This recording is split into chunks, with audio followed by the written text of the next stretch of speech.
பொன் Wilson sir, இந்த மாற்றம் இருக்கு இல்லையா, திமுகவினுடைய இந்த மாற்றம் மக்களுக்கு எப்படி போய் புரியுது சார்? அதாவது மக்கள் நல்லா புரிஞ்சு வச்சிருக்காங்க. அதுவும் 2021 தேர்தலுக்கு பிறகு மக்கள் திராவிட முன்னேற்ற கழகத்தின் செயல்பாடுகள் அத்தனையும் நடிப்பு அப்படின்றத நல்லா புரிஞ்சு வச்சிருக்காங்க. 2021 தேர்தலுக்கு முன்னாடி அவங்க கொடுத்த வாக்குறுதிகளை நம்பினாங்க. அதற்கு பிறகு அவங்க தெரிஞ்சுக்கிட்டாங்க இவங்க மொத்தமுமே நடிப்பு தான் அப்படின்னு. ஏன்னா இதுக்கு முன்னாடி பேசின நம்ம கிஷோர் கே சுவாமி சொன்னார், 18 ஆண்டுகளாக மத்தியில் கூட்டணியில் இருந்த ஒரு கட்சி திராவிட முன்னேற்ற கழகம் தமிழ்நாட்டை பொறுத்த வரைக்கும். ஆனால் அதில் ஒன்று நீங்கள் விட்டு கவனிக்கணும், 10 ஆண்டுகள் காங்கிரஸோட கூட்டணி, 8 ஆண்டுகள் காங்கிரஸ் அல்லாத கட்சிகளோட கூட்டணி. காங்கிரஸ் சித்தாந்தம், காங்கிரஸுக்கு நேர் விரோதம், காங்கிரஸுக்கு எதிரி கட்சி இந்த தேசிய கட்சி, அது கூட இவங்க கூட்டணியில் இருந்தாங்க. அப்போ பார்த்துக்கோங்க, காங்கிரஸுக்கும் இவங்க நம்பகத்தன்மையோட இல்லை, எதிர இருக்கிற கட்சிகளுக்கும் நம்பகத்தன்மையோட இல்லை அப்படின்றது கடந்த கால வரலாறு ஆதாரத்தோட நிரூபிக்குது. நம்ம ஒன்றும் சும்மா திமுக மேல பழி போடுறதுக்காக சொல்ல, ஆதாரங்கள் இருக்குது. அதாவது 50 ஆண்டுகள் இந்த நாட்டை ஆண்ட கட்சி காங்கிரஸ். அதை சரி பாதி நேரத்தில் 8 ஆண்டுகள் தான் மாற்று கட்சிகள் ஆட்சி இருந்தது. அதுல 99% பங்கு வகிச்சது திராவிட முன்னேற்ற கழகம். அப்போ இந்திய அளவில் காங்கிரசின் வீழ்ச்சிக்கு நம்ம தமிழ்நாட்டில் மட்டும் இல்ல, தேசிய அளவிலே காங்கிரசின் வீழ்ச்சிக்கு முக்கிய காரணமாக இருந்தது மம்தா பானர்ஜி. இன்னைக்கு வெளியே போன மம்தா பானர்ஜி கிடையாது, ஜெயபிரகாஷ் நாராயண் கூட, ராம் மனோகர் லோகியா கூட, ஜார்ஜ் பெர்னாண்டஸ் கூட, அவங்க கூடலாம் இருந்த நிதிஷ்குமார் கிடையாது. அவரெல்லாம் மாற்று கட்சியில் இருந்தவங்க, அவங்க சித்தாந்தம். ஆனா இன்றைக்கு இவர்கள் கூட இருக்கிறதா சொல்லிட்டு இவர்களை தமிழ்நாட்டிலும் சரி அகில இந்திய அளவிலும் சரி காங்கிரஸை ஒழித்த கட்சி திராவிட முன்னேற்ற கழகம். இது அவங்க சித்தாந்தம். என்ன சார் அடிமடியிலே கைய வைக்கிறீங்க? இல்ல, இதுதான் உண்மை. இன்றைக்கு அதனால தான் 5 கொடுக்கட்டா 7 கொடுக்கட்டா நாங்க கேட்டிருக்காங்க. ஆனால் இவங்க எப்படின்னா காங்கிரஸையும் பிஜேபியும் சம தூரத்தில் வைத்து பார்க்கவில்லை, சம நெருக்கத்தில் வைத்து பார்க்கிறார்கள்.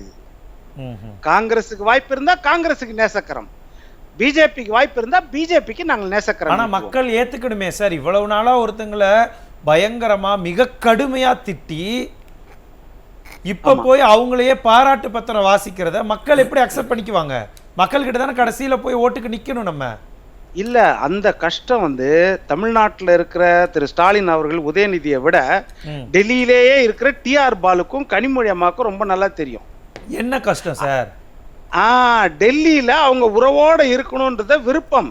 ஏன்னா அவரு மேடையில வச்சு வருங்கால முதலமைச்சர் வேட்பாளர், வருங்கால அவங்க கட்சியின் அவர் தான் ஆணித்தரம், உதயநிதியை மேடையில வச்சுட்டு கண்டிக்கிறாரு. என்ன சொல்றாரு? இது பொன்னான வாய்ப்பு கிடைச்சிக்குது, இந்த வாய்ப்பை விட்டுறக்கூடாது, தம்பி வாய்க்கு வந்தபடி பேசக்கூடாது, டெல்லியில நம்மளுக்கு மரியாதை இல்லாத போயிடும். அங்கே தலைவரை கண்டிக்கிறார் பாருங்க. ஸ்டாலின் தலைவராக இருந்தாலும் உதயநிதி தலைவராக ஒண்ணு தானே. ஆனா கண்டிக்கிறார்னா அப்ப எந்த அளவுக்கு அங்க ஆணித்தரமா ஒரு காலூண்டி இருக்கிறாங்க திமுக. அதை வெளிப்படையா சொல்றாரு. இங்க நம்ம வேற மாதிரி பேசணும், டெல்லியில வேற மாதிரி பேசணும். அதை நீங்க புரிஞ்சுக்கணும், உங்க அனுபவத்துல நீங்க தெரிஞ்சுக்கணும். அதுதான் சொல்றாரு. ஒன்றும் வேண்டாம். இப்போ 2001 குஜராத் கலவரம், அதாவது நம்ம கூட இப்போ அதிமுகவை நம்ம சொல்றோம், அதிமுக 2017 2021 வரைக்கும் கூட்டணியில் இருந்தாங்க, பிஜேபி கூட்டணியில். ஆனா என்னன்னா பிஜேபி கூட்டணியில் திமுக இருக்கும்போது குஜராத் கலவரம் 2001 நடந்துச்சு. 27 ஆகஸ்ட் 2013 முசாஃபர் நகர் கலவரம் நடந்துச்சு. மிகப்பெரிய கலவரங்கள் பிஜேபி கூட கூட்டணியில் இருக்கும்போது, மைனாரிட்டி பிஜேபி அரசாங்கத்து கூட கூட்டணி ஆட்சியில் இருக்கும்போது, அதே போல மைனாரிட்டி காங்கிரஸ் அரசாங்கத்து கூட கூட்டணி ஆட்சியில் 2013 வரைக்கும் இருக்கும்போது இந்த கலவரங்கள் நடந்தது. குஜராத் கலவரம் வாஜ்பாய் கூட கூட்டணி ஆட்சியில் இருக்கும், ஆட்சியில பங்கு வைக்கும் போது நடந்த கலவரம் திமுக நடந்தது. அதே மாதிரி 2013 முசாஃபர் நகர் கலவரம் காங்கிரஸ் உடைய மன்மோகன் சிங் அரசாங்கத்தோட கூட்டணி ஆட்சியில 12 அமைச்சர்கள் இருந்தாங்க திமுகவுக்கு, அந்த நேரத்தில் நடந்த. அது போல எடப்பாடி பழனிசாமியார் ஆட்சியில, அதிமுக ஆட்சியில, பிஜேபி ஆட்சியில ஏதாவது ஒரு நேரம் கலவரம் நடந்திருக்குதா? கலவரம் நடக்கிறதுக்கு இடம் கொடுத்திருப்பாரா? நீங்க சொல்ற மாதிரி இணக்கமா இருக்குது. 11 மருத்துவக் கல்லூரி வாங்கினாரு, இதை நம்ம சொல்றோம். அதே மாதிரி மெட்ரோ ட்ரெயின் வாங்கினாரு, 7.5% இடஒதுக்கீடு அவங்க கொடுக்காத போது கூட கொண்டு வந்தாரு. பாதுகாக்கப்பட்ட வேளாண் மண்டலமா ஹைட்ரோ கார்பன் திட்டம் எடுக்கிறேன்னு மத்திய அரசு சொல்லும் போது இல்ல இது தஞ்சை டெல்டா பகுதி விவசாயிகளின் வயிற்றில் பால் வாக்குற பகுதி, அந்த பகுதியை நான் விட்டு கொடுக்க மாட்டேன்னு சொன்னாரு. இப்படி எல்லாம் சொல்லிட்டே போலாம் நம்ம செய்தது. ஆனா பிஜேபி கூட்டணியில அடிமை ஆட்சின்னு இவங்க மூச்சுக்கு 300 தடவை பேசினாங்க. ஆனா இன்னைக்கு என்ன செய்யறாங்கன்னா, கொஞ்ச காலத்துக்கு முன்னாடி தான், ஒரு சில மாசங்களுக்கு முன்னாடி சிங்கப்பூர்ல இருந்து நேரடியா போனார் உதயநிதி. எதுக்காக போனார்? டெல்லிக்கு போய் மோடியை பார்த்தாரு. மோடி உடனடியா அப்பாயின்மெண்ட்டும் கொடுக்குறாரு. அதை பாருங்க. அப்பாயின்மெண்ட் அங்க என்னன்னா, கேலோ இந்தியாவை தொடங்குறதுக்கு நடத்துறதுக்கு எங்களுக்கு வாய்ப்பு கொடுங்க, உடனே வாய்ப்பு கொடுக்குறாரு. கேலோ இந்தியான்ற விளையாட்டு நிகழ்ச்சியை முதலாக ஆரம்பிச்சது மோடி 2017. இது வரைக்கும் நடந்துக்கிறதே 5 முறை தான் நடந்திருக்குது. ஒவ்வொரு மாநிலத்திற்கும் ஒவ்வொரு தடவை கொடுப்பாங்க. ஆனா 6வது வாய்ப்பே வந்து தமிழ்நாட்டுக்கு எப்படி கொடுத்தாங்க? அதுவும் ஒரு இளைஞர், ஒரு இள வயது விளையாட்டுத்துறை அமைச்சரா இருக்காரு. உடனே எப்படி மோடி கொடுத்தாரு? சரி, அதையும் கொடுத்துட்டாரு. அதை கொடுத்த பிறகு பாராளுமன்ற உறுப்பினர் கூட போன, எந்த சக அமைச்சர்கள் கூட போல, விளையாட்டுத்துறை அதிகாரிகள் கூட போல, யாருமே இல்லாம தனிப்பட்ட முறையில நேரா போறாரு. யார்? நம்ம உதயநிதி. போன உடனே அவர் இல்ல பொன்வில்சன் சார், அப்ப கொஞ்சம் கொஞ்சமா மக்கள் மனசுல நாங்க வந்து அப்படியே இணக்கமா அந்த பக்கம் போறோம், கரை சேருது, திமுக பாஜக பக்கம் கரை ஒதுங்குது அப்படிங்கறத மக்கள் மனசுக்குள்ள கொஞ்சம் கொஞ்சமா ஏற்படுத்துறாங்களோ? அது அப்படி புரிஞ்சுக்கவா? எப்படின்னா அதுக்கு ஒரு நியாயத்தை கற்பிப்பாங்க. 1999 2004 வரைக்கும் வாஜ்பாய் அமைச்சரவையில கூட்டணியில அங்கம் வகித்து வாஜ்பாய் ஆட்சி பொன்னான ஆட்சின்னு சொன்னவங்க. அதே மாதிரி மருத்துவமனையில இருக்கும்போது முரசொலி மாறன் ஆண்டு கணக்குல இலாக்கா இல்லாத அமைச்சராகவே தொடர்றதுக்கு வாஜ்பாய் வழிவகுத்தார். அப்படியெல்லாம் கொடுத்தாரு. குஜராத் கலவரத்தப்ப கூட மென்மையா கூட்டணியிலே இருந்தாங்க, வெளியே வரல. அப்படி இருக்கும்போது இவர்கள் வந்து இந்த முறை அதை தான் சொல்ல வரேன். எப்படி அந்த கடைசி நாள் வரைக்கும் அங்க இருந்துட்டு உடனே சோனியா காந்தி அம்மாட்ட அடுத்த நாளே 2004 கூட்டணியில தாவுனாங்களோ, அதே போல நிதிஷ்குமார் எல்லாம் நம்ம சொல்றோம், நிதிஷ்குமாரை விட திராவிட முன்னேற்ற கழகம் நம்பகத்தன்மை அற்றது அப்படின்றது தேர்தலுக்கு பிறகு இவர்களுக்கு தெரியக்கூடும். இல்ல, அதனால நம்பகத்தன்மைன்னு ஒண்ணு இருக்கு இல்லையா? இந்த நம்பகத்தன்மை இல்ல அப்படிங்கிறத டிஆர் பாலுடைய இந்த பேச்சு தான் நமக்கு வெளியில கொண்டு வருதா, இல்ல திமுகவினுடைய நடவடிக்கை மூலமாகவே தெரியுதா அப்படிங்கறத பத்தி இன்னும் விரிவா நம்ம பேசலாம். அவர் வெளிப்படுத்துறாரு. ஒண்ணே ஒரு சொல்லி முடிச்சிடறேன். திமுக நடவடிக்கையை தான் டிஆர் பாலு வெளிப்படுத்துறாரு. அவர் அனுபவ மூத்த தலைவர், பொருளாளர். நான் என்ன சொல்றேன், காவிரி ஆணையத்துல காவிரி நடுவர் மன்ற தீர்ப்பு 2007 வந்தது. கூட்டணியில் அங்கம் வகிச்சாங்க மனோஜ்.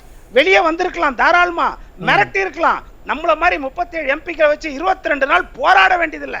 ஏன்னா மெஜாரிட்டி பிஜேபி, நம்ம ஒண்ணும் செய்ய முடியாது. அப்ப கூட 22 நாள் நாடாளுமன்றத்தை முடக்கினார் எடப்பாடி பழனிசாமி. ஆனா இவங்க என்ன செய்தாங்க? 6 வருஷம் வாய் மூடி மௌனியா இருந்தாங்க. 2013 உச்ச நீதிமன்றம் தீர்ப்பு கொடுக்குது. 3 நாள்ல நிறைவேற்றணும், 3 நாள் அரசிதழ்ல வெளியிடணும்னு சொல்லிட்டு முகுல் ரோத்தகி அப்போ வாதாடுறப்போ அப்போ வந்து 3 நாள் அரசியல்ல வெளியிடணும்னு சொல்லிட்டு உச்ச நீதிமன்றம் தவணை கொடுத்தது.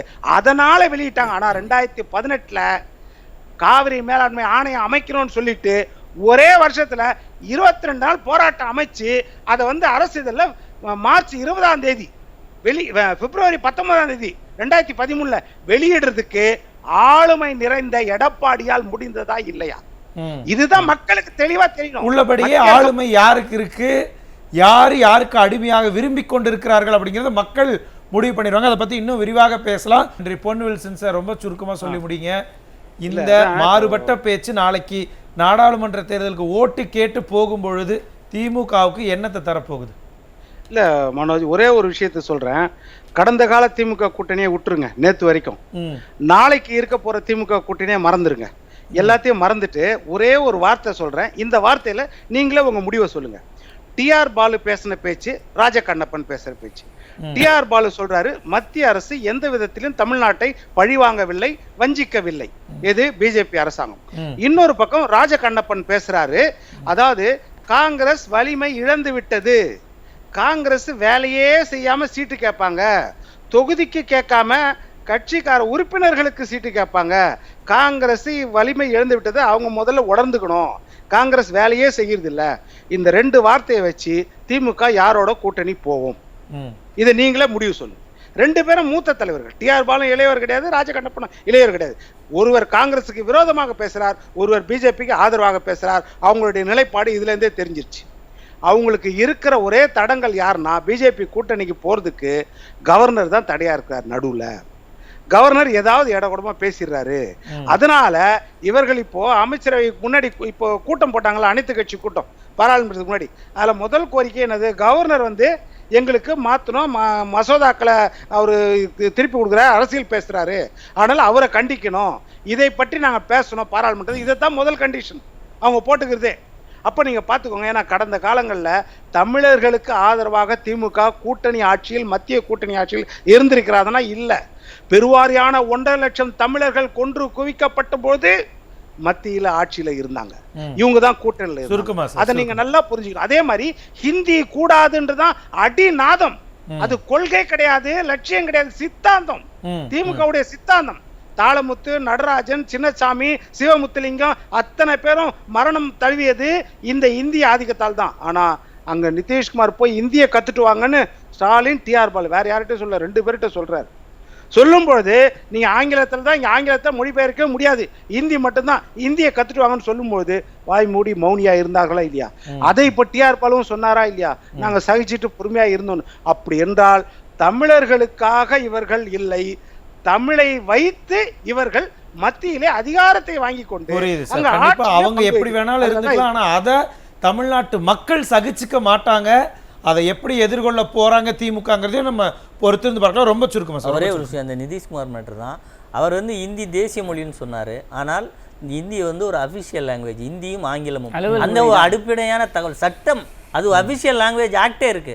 அதை கூட அவர்கள் அந்த இடத்தில் சொல்லாமல் இந்தி தேசிய மொழி என்கின்ற அந்த நிலையை மேலோங்கி இருக்கக்கூடிய நிலையை விட்டுவிட்டு அந்த மீட்டிங்ல இருந்து இறங்கி வந்தது என்பது ஒட்டுமொத்தமாக எந்த மொழியினுடைய உரிமையோ, அதுவும் தாய்மொழியா இருக்கட்டும், அதை பற்றி அவர்கள் அரசியல் அரசியல் அரசியல் திமுகவினுடைய இந்த மாற்றத்திற்கு என்ன காரணங்கிறதையும், இந்த மாற்றத்தினால என்ன மாதிரியான பின் விளைவுகளை திமுக சந்திக்க போகுதுங்கிறதையும் பொறுத்திருந்து பார்க்கலாம்.